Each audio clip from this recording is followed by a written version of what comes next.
Bonjour, hello. I will be able to answer questions in English and I will mix English and French.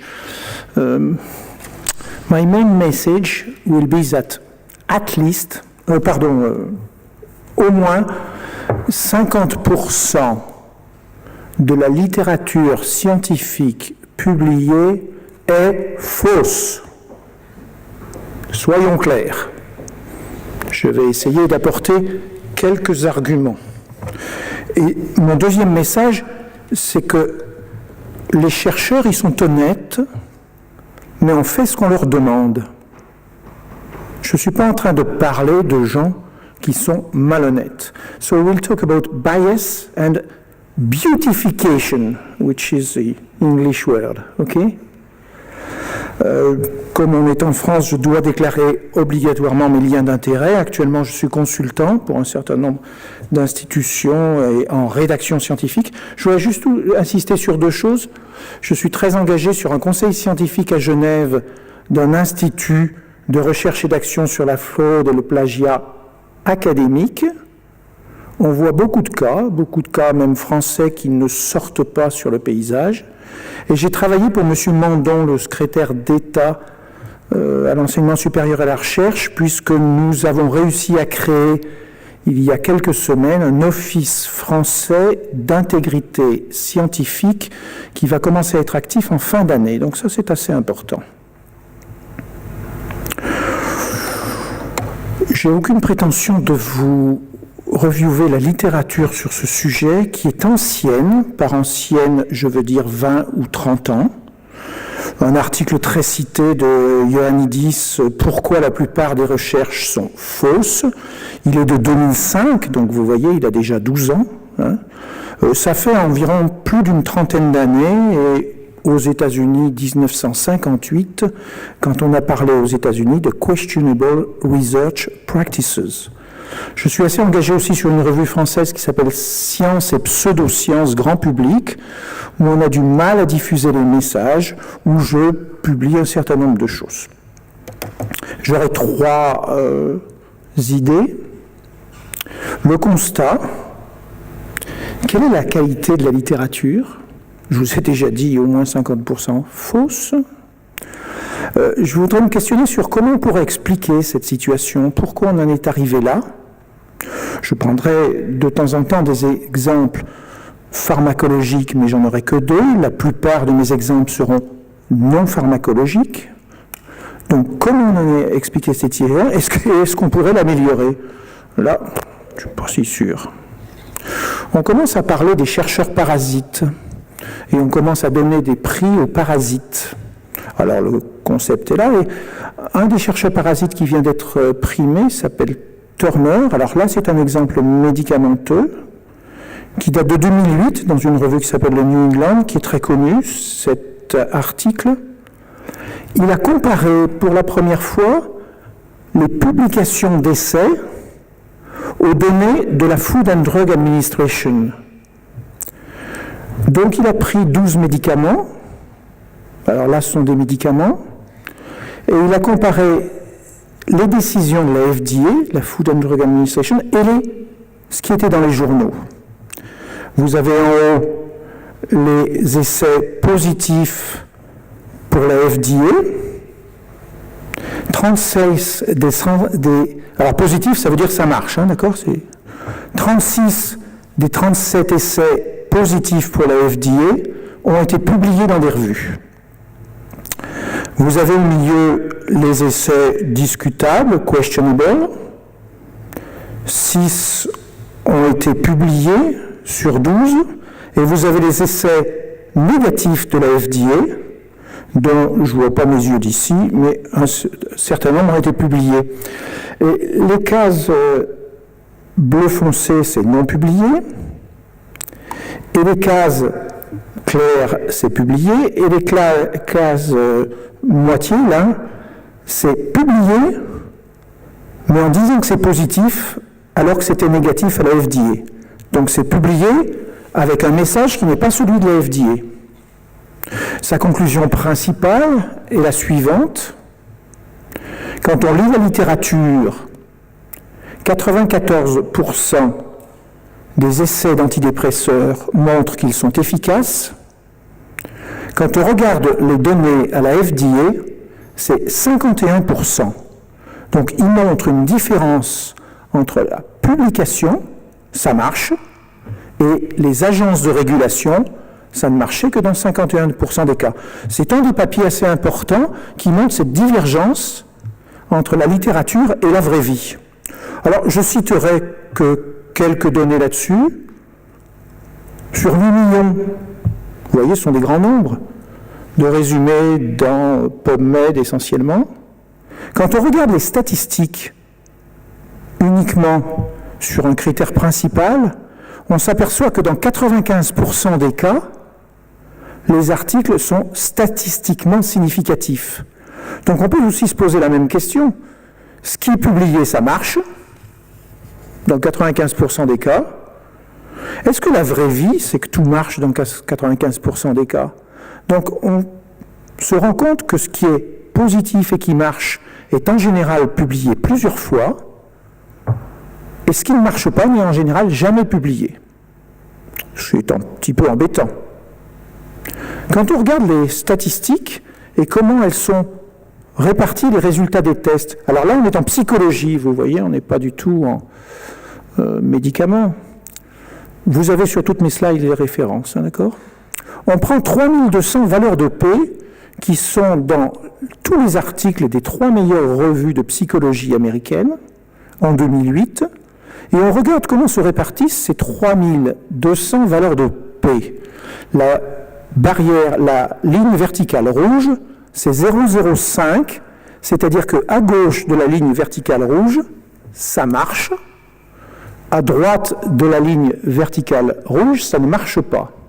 Alors, on n'est déjà pas étonné qu'il y en ait beaucoup plus à gauche qui marchent qu'il ne marche pas, ça, on le sait, il y a beaucoup de raisons. Mais ce qui est un petit peu surprenant dans cette courbe, c'est qu'il y a une grosse cassure à 0,05 qui fait avoir l'hypothèse, est-ce que des gens qui observent 0,056, ça ne marche pas, ne l'ont-ils pas arrondi à 0,05 inférieur, ça marche? Donc il semble qu'à cette petite limite, il se passe un certain nombre de choses. On m'a demandé de parler de biais de publication. Il y en a tellement que je ne peux pas parler des biais de publication, tellement il y en a.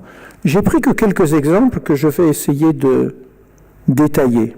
Je parlerai parfois de biais d'opportunité ou de convenance sociale, parce que comme je vous ai dit tout à l'heure que ce sont des chercheurs honnêtes qui dérivent, c'est la culture en général, c'est le système, plus que l'homme. On lui demande puisque quand le P devient significatif, qu'on a changé le test, personne ne dit rien. Tout le monde est d'accord, jusqu'aux institutions. Donc il ne s'agit pas de se poser des questions. Alors les biais d'opportunité, je ne voudrais pas vous les citer, on a déjà un petit peu parlé. Là, vous voyez, c'est dans les revues de psychologie. J'ai pris des exemples non pharmacologiques, hein, d'accord? Mais là, je limitais. Hein. Le chercheur, il fait beaucoup d'analyses avant de choisir celle qu'il va mettre dans l'article. Hein, on choisit ce qu'on va dire dans l'article, on ne dit pas tout. Il mesure des choses en plusieurs temps. Et à un temps ça marche, à un temps ça ne marche pas. Donc il va publier le temps où ça marche. Il fait une étude, puis ça ne marche pas sur la population totale. Vous savez, il a mis 3000 malades, hein, d'accord ? Puis il va vous publier une étude où ça marche sur un sous-groupe. Hein. Finalement, il a fini par comparer les hommes noirs aux femmes blanches, et là, il y a une différence, et il était parti pour comparer ça. Et il vous l'explique que ça marche bien comme ça, alors qu'il voulait voir ça sur la population totale. En biochimie, notamment, il y a un truc qui s'appelle le one-shot, qui, dans certains labos, est très, très, très répandu. Le one-shot, c'est quand vous faites une manip qui marche, c'est interdit de la refaire. Quand vous faites une manip qui ne marche pas, vous devez la répéter 10 ou 15 fois. Vous comprenez, là, on est clair ? J'arrête sur les exemples. Je vais prendre un petit peu de temps pour vous détailler une diapo qui vous fait peur. Et on va prendre un tout petit peu de temps pour vous montrer comment les concepts évoluent Et je crois qu'il n'y a peut-être qu'un seul travail de ce type. Alors c'est gênant, mais parce qu'on ne sait pas si on peut généraliser. Chaque rond est un article. Au total, dans l'étude, il y avait 242 articles. C'est un modèle qui a été étudié au départ, où on met une protéine, la bêta-amyloïde, peu importe, in vitro au laboratoire, sur des cellules musculaires, et on se pose la question, est-ce qu'en mettant cette protéine sur une cellule musculaire, ça a des effets délétères, notamment l'inflammation. Là, je suis au laboratoire, mais chez l'animal et chez l'homme, ça devient ce qu'on appelle des myosites inflammatoires. Vous avez à gauche l'échelle de temps. En bas, c'est 1992, et en haut, c'est 2007. Je vous répète donc que chaque rond est un article. Vous avez à gauche, en bas, 6 ronds blancs, suivis de 5 ronds, dont 4 jaunes. Ce sont 11 articles dans les années 92-95 qui existent, qui ont été des articles de laboratoire pour proposer cette hypothèse. Et il y a eu 11 publications évoquant le fait que la protéine bêta-amyloïde, mise sur un modèle cellulaire de muscle, avait des effets délétères. Ensuite, en vert, vous avez ce qui s'appelle les review papers, les analyses de littérature. Ensuite, en bleu, et je vous expliquerai ce que sont les jaunes. Ensuite, en bleu, vous avez des modèles animaux essentiellement, d'autres expérimentations animales. Et ensuite, le gros paquet sont des recherches originales ou d'autres choses. Donc voilà comment se répartissent ces articles. Chaque trait veut dire que cet article référence et fait citation à celui vers lequel est dirigée la flèche.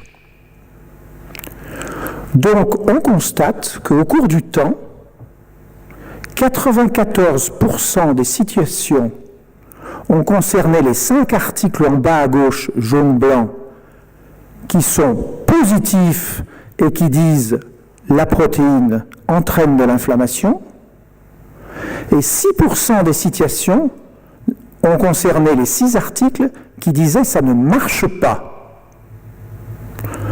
Donc, il est probable que quand on fait un travail scientifique, on a tendance à citer ce qui nous arrange et à citer ce qui marche pour dire que ça marche. Cerise sur le gâteau, certains sont en jaune. Parce que ces articles ont été relus, réanalysés avec des grilles, et quand on met jaune, on les qualifie d'autoritaires, ce qui veut dire que les jaunes, on ne peut pas conclure ce qu'il y a dans la conclusion ou le résumé en relisant l'article et les résultats. Donc ils sont excessifs et trompeurs. Donc vous voyez que ceux qui sont supportifs, positifs, 4 jaunes, 1 blanc, les jaunes sont trompeurs. Donc vous avez pendant 20 ans des théories qui partent et qui sont disséminées, alors que jamais on n'a voulu vérifier ce qui, à la base, étaient les premiers concepts. Est-ce que c'est à peu près clair ? Certains supposent que c'est généralisable, qu'on aurait tendance à citer. Il y a beaucoup d'études là-dessus, et quand on prend le même concept et qu'on prend en rouge les demandes de bourse, les grants aux États-Unis, c'est américain là. Donc on recherche de l'argent pour travailler sur le sujet, et quand on recherche de l'argent, bien sûr qu'on cite, même chose, ce qui marche pour dire j'ai besoin de travailler là-dessus. Ça, c'est déjà le problème de est-ce qu'on dérive dans les concepts et est-ce qu'on vérifie les hypothèses de départ. La deuxième chose, c'est quand on compare les publications, les articles, au protocole. Et là, je vais vous demander de remplir les points d'interrogation. Là, c'est une étude faite par une équipe américaine sur des essais randomisés de chirurgie.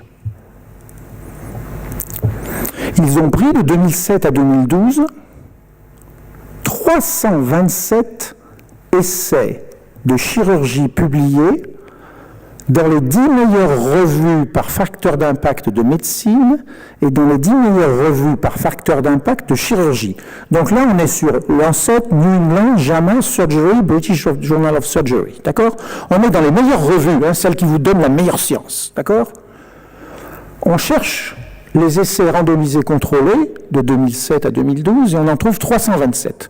Et on fait quelque chose de simple puisque toutes ces revues disent dans les instructions aux auteurs nous ne publions que des essais dont le protocole est ouvert et disponible.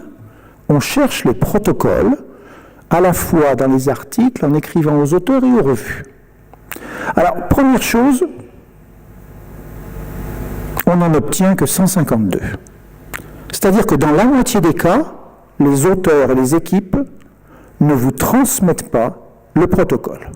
Alors ça, c'est déjà une petite surprise. J'ai vu avec satisfaction que certains évoquaient qu'il faudrait peut-être, dans les études de comportement, avoir des registres de protocoles. Moi, ça me paraît tellement évident que c'est évident. Donc, quand on va dans le registre qu'on cherche, on déjà ne trouve pas tout. On en trouve 152 qu'on va comparer protocole, c'est-à-dire ce que voulaient faire les chercheurs, et ce qu'ils ont publié. Je n'ai pris que 3 des items. Il y en a beaucoup plus dans l'article. Article qui montre que plus de 50% des articles, il est à 49%, des articles ne correspondent pas à ce qu'on voulait faire. Vous voyez, le critère principal de jugement du protocole, il n'était pas dans l'article. Méthodologiquement parlant, c'est quand même un peu embêtant. Hein, c'est-à-dire qu'on publie quelque chose qui n'est pas ce qu'on voulait faire. Le critère principal de jugement de l'article, c'est pas ce qu'on avait prévu de faire, il n'était pas dans le protocole. Et puis on a varié le critère principal. Vous mettez quoi comme pourcentage là dans la colonne de droite? Je vous écoute. Qui peut me donner des chiffres? 5%? Combien? Yes, go ahead. Yes. Oh. How many do you think didn't include? Basically, we're talking about deviations between submitted trial protocols and what's actually published in the final article. So for the first, do you say 5, 10%, 20%, 50% more? 50%.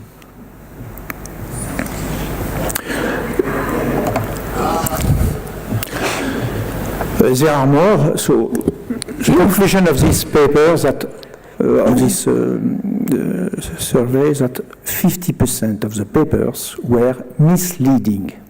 Okay? C'est vieux. That was in 2007, 2017. Maybe today it's no more the same. Here you have pharmacological studies.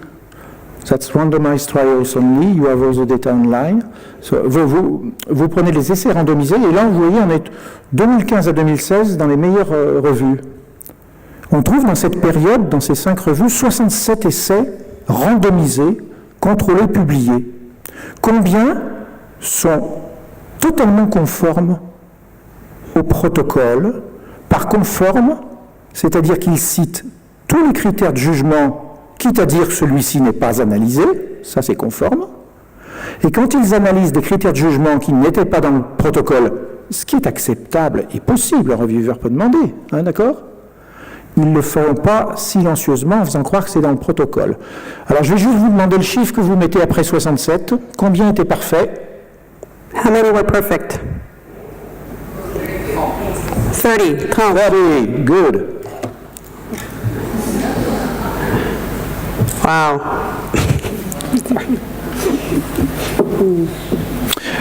You have the links, the data, you can check every slide, okay? La revue Nature a enquêté sur 1600 chercheurs sur la question de la reproductibilité, qui est pas exactement la même. Hein. Est-ce que ce qui est publié est reproductible, hein, parce que d'autres choses. Alors, quand on enquête 1600 chercheurs, hein, 90% vous racontent que ce qui est publié, c'est pas reproductible. Avec des exemples, vous irez voir le papier. Donc, là, c'est de l'enquête, hein, il n'y a pas de preuve. Mais sur l'enquête, 90% vous disent que ce qui est publié n'est pas reproductible. C'est un petit peu embêtant. Il y a aussi beaucoup d'enquêtes, j'avais mis sur le premier papier, Et là, il y a énormément de réponses. Quand vous demandez à des chercheurs, est-ce que vous avez fraudé dans votre carrière, 2% disent oui. Quand vous demandez à des chercheurs, est-ce que vos collègues ont fraudé, 14% citent des exemples. Donc là, il y a déjà une différence. Quand on leur demande, est-ce que vous avez eu des questionable research practices, est-ce que vous avez bricolé un peu des choses, 50% disent oui. Et quand on leur demande, est-ce que vos confrères ont bricolé des choses, c'est 75 à 80%. Vous voyez, c'est cohérent, hein? Je passerai vite sur les études animales, parce que si vous voulez, ce qui est réconfortant, c'est que quels que soient les domaines, il y a des données, que ce soit la psychologie, les études animales. Il y a des hypothèses, je passe là-dessus, qui montrent que peut-être aux États-Unis, sur les 56 milliards consacrés à la recherche animale, 28 milliards sont non reproductibles et peut-être gaspillés. En Angleterre, il y a eu un workshop d'un jour et demi avec 80 chercheurs, top chercheurs, sur ces questions de reproductibilité. C'était un workshop assez fermé, ils ne devaient pas parler, ils ont signé des papiers, on ne doit pas tout raconter. Et parmi les membres de ce comité, il y avait Richard Horton. Richard Horton, c'est le rédacteur en chef d'une revue qui s'appelle le Lancet. Et en sortant, il a fait un éditorial d'une page, dont je vous ai juste traduit en français 2 paragraphes. Donc Lancet, dans les meilleures revues, conclusion d'un rapport de 80 personnes. La mise en accusation de la science est simple. Une grande partie de la littérature scientifique, peut-être la moitié, peut être tout simplement fausse. Gangrénée avec des études de petits échantillons, des effets minuscules, des analyses exploratoires invalides, des conflits d'intérêts évidents, tout cela avec une obsession de poursuivre les tendances à la mode d'importance douteuse. La science a pris un virage vers l'obscurantisme. Comme l'a dit un participant, des méthodes nulles donnent des résultats. L'endémicité apparente du mauvais comportement en recherche est alarmante. Dans leur quête pour raconter une histoire convaincante, les scientifiques sculptent trop souvent leurs données en fonction de leur vision préférée du monde, où ils écrivent des hypothèses pour répondre à leurs données. Les rédacteurs de revues méritent leur juste part de critique. Nous aidons, encourageons les pires comportements. Notre acquiescement aux facteurs d'impact engendre une concurrence malsaine pour avoir une place dans un petit nombre de revues. Notre amour de l'innovation pollue la littérature avec beaucoup de contes de fées statistiques. Les revues ne sont pas les seuls mécréants. Les universités sont dans une lutte perpétuelle pour l'argent et le talent, paramètres qui favorisent les évolutions réductrices, comme la publication dans les revues avec facteurs d'impact. Les procédures d'évaluation incitent les mauvaises pratiques. Les chercheurs eux-mêmes, y compris leurs plus hauts dirigeants, font peu pour changer une culture de recherche qui occasionnellement frôle les mauvaises conduites. Avec Pierre Corvol au Collège de France, on a essayé de modéliser ça pour le secrétariat d'enseignement à la recherche, pour M. Mandon, pour expliquer qu'aujourd'hui, vous avez des gens qui n'ont pas les connaissances méthodologiques pour publier parce que les jeunes sont moins encadrés qu'il y a 40 ans, donc ils font des erreurs tout à fait honnêtes. Vous avez à droite des gens qui fraudent, très très très rares, qui inventent des données rares, mais très médiatisées. Je mets à part le plagiat qui est très fréquent dans certaines disciplines, plus de 50% des articles en sciences sociales ont du plagiat en France. Et au milieu, vous avez ce qui s'appelle les pratiques qu'on appelait discutables en recherche, terme qui a été évoqué en 1958, mis dans des rapports américains fortement dans les années 90, et le mois dernier, les académies nationales américaines ont fait un rapport Fostering Research Integrity, et ils proposent de les appeler plutôt préjudiciables. Et là, c'est tous des comportements que j'ai vus et la limite que j'ai citée. Je serai plus bref sur les 2 autres points. Comment expliquer la situation ?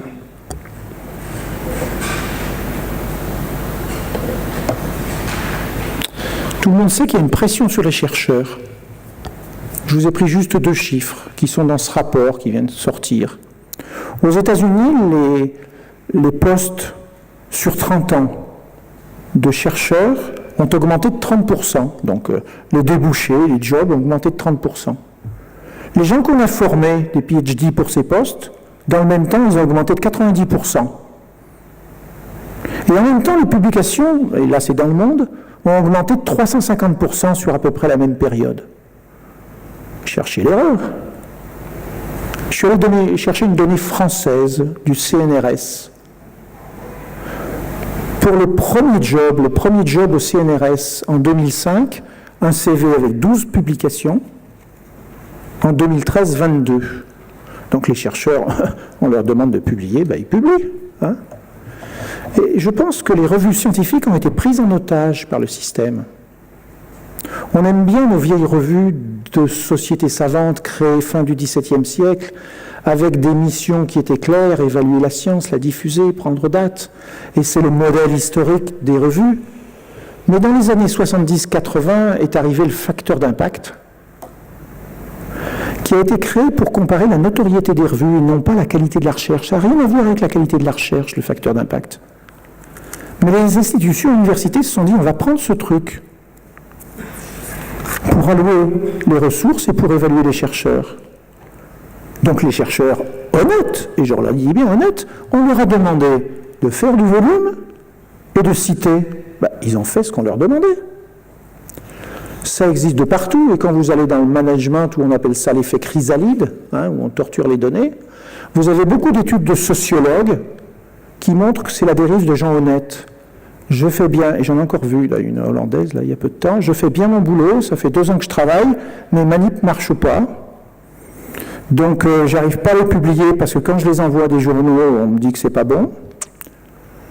D'ailleurs, je sais a posteriori que ceux qui ont relu et reviewé mon article étaient certainement des gens qui ont publié des choses dont ils ne sont pas sûrs, mais ils ne veulent pas qu'on les mette en cause. Il y a des cas démontrés là-dessus, vous irez voir dans Bohème. Hein. Donc finalement, je n'ai pas d'avancement de carrière. Ça commence à me mettre mal à l'aise dans la société civile, parce qu'on me demande, tiens, pourquoi tu es toujours en bas de l'échelle? Je m'aperçois qu'en changeant un test statistique, finalement, c'est accepté. Donc petit à petit, c'est une culture où je peux bouger et je vois que ça marche.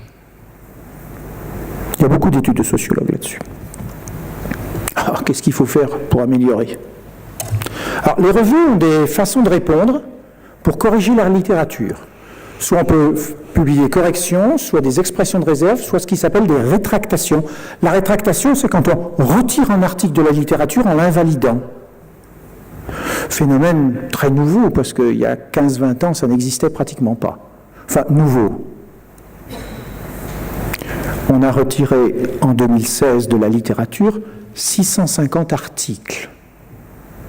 La moitié pour erreur honnête, la moitié pour bricolage.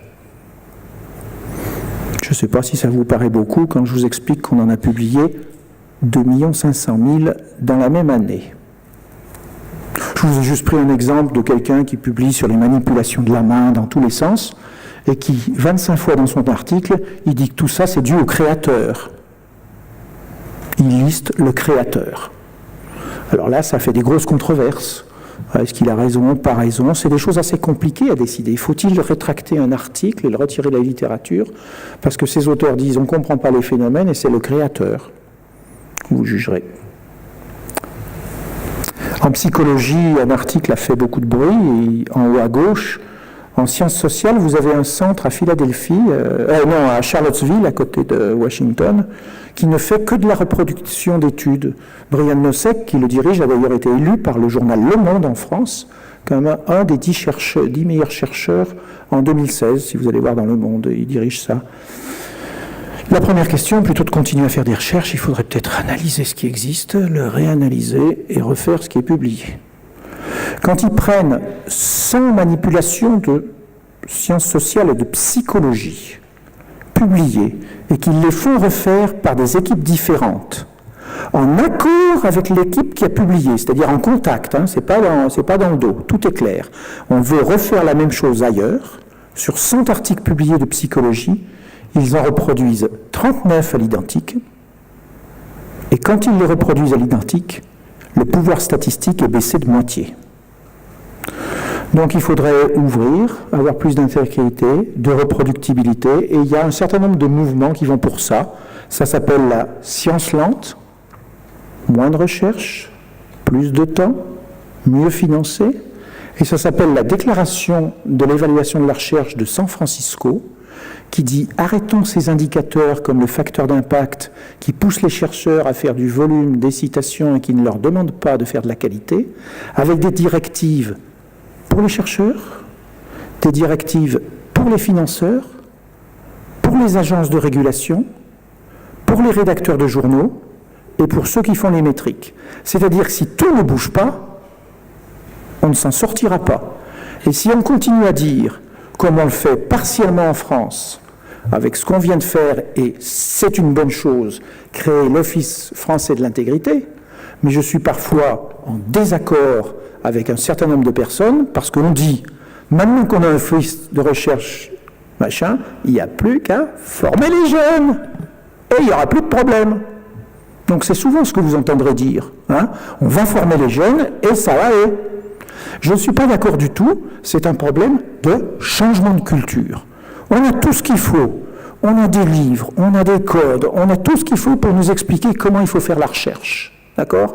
Et c'est évident qu'il faut être responsable, il faut être honnête, il faut être intègre. Tout existe, il y en a des volumes. Mais tout le monde ferme les yeux, et comme disait Richard Horton, ce qui est bien, c'est qu'on commence à en parler. Il y a Richard Horton qui concluait son éditorial dans le Lancet. Ce qui est bien, c'est qu'on peut en parler. Ce qui est bien, c'est que beaucoup de gens commencent à en être conscients. Le problème, c'est que tout le monde attend qu'un autre bouge. Je vous remercie. J'ai un blog sur lequel je mets tous les jours des nouvelles de ce type. Et vous voyez, il y a 2 jours, j'ai encore mis quelque chose là-dessus. Je vous remercie. Merci beaucoup.